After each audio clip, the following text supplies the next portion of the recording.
Alright, here I have it temporarily set up in my Acura MDX. It kind of actually fits this little pod kind of well. Right now it's in there, I just pushed it in, it's kind of tight. So if I really enjoy this, I'll probably remove the original screen and put the screen in place of it. Here we're going to go ahead and power the vehicle on. Another nice thing, it gives you a bunch of logos that you can pick when you first start out. Whether it's Lexus, whether it's Mercedes, whether it's BMW. Obviously I have an Acura.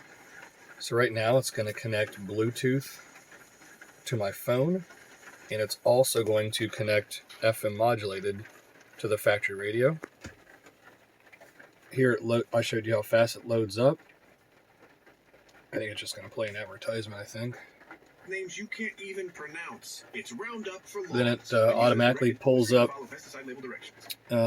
For me, it's Android Auto, or if you have Apple, it'd be Apple CarPlay.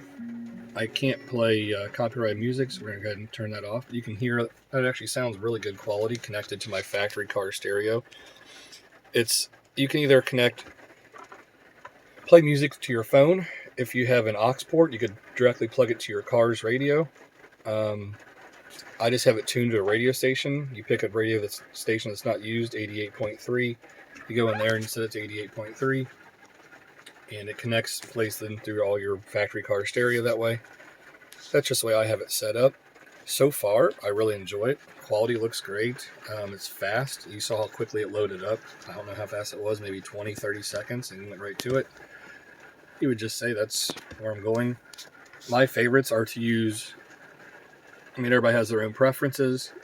I like to use Waze. Over here you can see that I'm using Pandora. I also use iHeartRadio. You can use Google Maps, whatever your choice may be. So I figured I'll give this a try for a few days, make sure I like it. And at that point, like I said, I'll probably remove this outer bezel. There is a factory screen behind here. Actually, I just pushed that in for now.